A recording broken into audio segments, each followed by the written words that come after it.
Hello बच्चों, कैसे हो। आज की हमारी इस वीडियो में हम जानेंगे हिंदी स्वर। आओ सीखे हिंदी स्वर। सबसे पहले हम स्वर की व्याख्या सीखेंगे।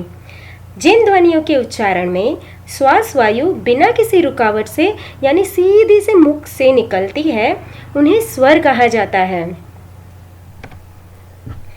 हिंदी में स्वर 11 है, पर आप तो सोचेंगे यहाँ पे तो 13 दिए हुए हैं। तो मैं बताती हूँ कि 13 में जो अंत के 2 स्वर्ण हैं, स्वर वर्ण है, उसमें अम और अह ये ना तो स्वर है और ना तो व्यंजन है, परंतु इनको स्वरों के साथ लिखने की एक परंपरा है। इन दोनों को अयुग्वाह भी कहा जाता है। आइए पढ़ते हैं अ से अह तक। अ आ इ ई उ ऊ री। बच्चों थोड़ा ध्यान दीजिएगा, मैंने री बोला है, रू नहीं बोला है। कई बच्चे इसको रू बोलते हैं, बट यह री है। री के बाद ए आए ओ आओ अम अह। तो बच्चों अब हम आगे बढ़ते हैं अ से अह तक। अ सबसे पहला स्वर वर्ण है अ। अ से अनार। अनार मतलब पोमोग्रेनेट।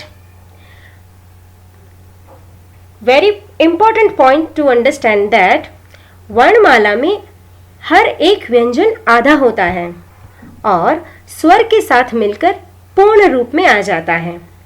जैसे कि आधा क और पूर्ण अ मिलकर बनता है पूरा क। जैसे क अ की मात्रा क। अ की कोई मात्रा नहीं होती, बट वह अपने आप में ही पूर्ण है, इसीलिए बना क। अ के बाद जाते हैं आ। आ से आम। आम मीन्स मैंगो। आधा क और आ की मात्रा मिलकर बनता है का। आ के बाद छोटी ई से इमली। इमली मतलब टैमरिंड। आधा क और छोटी ई की मात्रा मिलकर बनता है की। बच्चों यहाँ ध्यान दीजिए, छोटी ई की मात्रा है तो की ऐसे बोलना है। छोटी ई के बाद बड़ी ई। जैसे छोटी तो छोटा सा टाइम लेना है और बड़ी तो थोड़ा खींच कर टाइम लेना है। जैसे कि ई से ईख। ईख मतलब शुगर कैन। आधा का और बड़ी ई की मात्रा मिलकर बनते हैं की। कई बार बच्चों को यहाँ कंफ्यूजन रहता है कि छोटी की कौन सी, बड़ी की कौन सी। बट मैं आपको एक छोटी सी ट्रिक बताती हूँ कि छोटी ई की मात्रा कहाँ कौन सी साइड आती है, बड़ी ई की मात्रा। तो हमेशा याद रखना, छोटी ई की मात्रा लेफ्ट साइड, बड़ी ई की मात्रा राइट साइड। तो इससे आपको सरलता से याद रहेगा। आगे बढ़ते हैं उ से उल्लू। उल्लू मतलब आउल। आधा का और छोटा ऊ मिलकर बनता है कू। ऊ से ऊन। ये है बड़ा ऊन।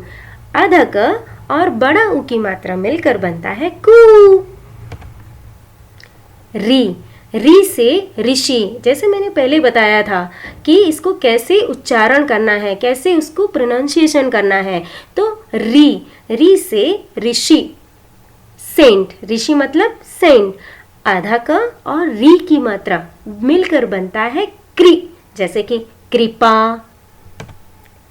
री के बाद आता है एड़ी। ए से एड़ी। एड़ी मतलब एंकल। आधा का और ए की मात्रा मिलकर बनता है के। ए के बाद ऐनक। ए से ऐनक। ऐनक मतलब स्पेक्स। आधा क और ए की मात्रा मिलकर बनता है कै। ए के बाद ओ से ओखली। ओखली मतलब मॉर्टर एंड पेस्टल्स। आधा क और ओ की मात्रा मिलकर बनता है को।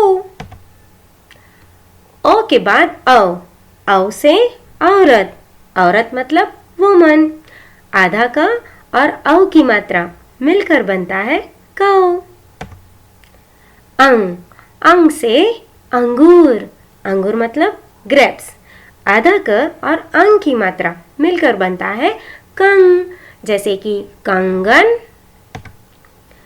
अह से कोई शब्द नहीं बनता, बट इसका उच्चारण करते समय एक्स्ट्रा लगता है, तो ये हमेशा वर्ण के राइट साइड होता है, मतलब कि वर्ण के पीछे होता है। तो आधा क और अह की मात्रा, इसके दो डॉट होते हैं, एक ऊपर और एक नीचे, तो वर्ण के जो राइट साइड में दो डॉट लगाने होते हैं, तो आधा क और अह की मात्रा मिलकर बनते हैं कह। यहाँ पे आप दो पिक्चर देख सकते हो, जिसमें नमः यानी हेलो, नमस्ते, और प्रातः यानी कि सुबह, सवेरा, मॉर्निंग। तो बच्चों, ये तो हमने सीखा अ से अह कैसे बोलना है। अब कई बार ऐसा होता है कि इनको सीक्वेंस में याद रखने के लिए कुछ बच्चों को प्रॉब्लम्स होती है कि कैसे याद रखें, या मिक्स हो जाता है, या छोटा ऊ, बड़ा ऊ, छोटी ई, बड़ी ई। तो इसलिए हम एक स्वर गीत के माध्यम से इसको सरलता से याद रखेंगे। जैसे जैसे ये मैं स्वर गीत गाती हूँ, उसी तरह आप इसको मेरे पीछे गुनगुनाना, ठीक है? रेडी? अ से अनार लाओ आज, आ से आम खाओ आज, ई से इमली बड़ी ही खट्टी, ई से ईख बड़ी ही मीठी, ऊ से उल्लू रात को जागे, ऊ से ऊन ठंड भगावे, री से ऋषि ध्यान लगावे, री से ऋषि ध्यान लगावे, ए से एड़ी साफ कराए, ऐ से ऐनक नाक चढ़ाए, ओ से उखली कूटो धान, औ से औरत का सम्मान, अम से अंगूर मिलकर खाएं, अह से कुछ नहीं घर को जाएं। तो बच्चों, आज हमने हिंदी के स्वर अ से अह तक को जाना। हम फिर मिलेंगे मेरी अगली नई वीडियो में, जिसमें मैं आपको यह बताऊंगी कि कैसे हम 2 वर्ण, 3 वर्ण और 4 वर्ण को शब्दों को पढ़ें, जिससे आसानी से आपको पढ़ने में कोई दिक्कत ना हो। साथ ही साथ हर मात्रा से जुड़े वर्ण को पहचान कर पढ़ना, इन सब के वीडियो में आपको स्टेप बाय स्टेप, यानी अ का चैप्टर, आ का चैप्टर, उसके बाद छोटी ई का चैप्टर, एक के बाद एक मैं आपको भेजती रहूँगी। और हाँ, अगर आपको मेरी वीडियो पसंद आई हो तो लाइक, सब्सक्राइब और शेयर करना ना भूलें। Thank you, bye.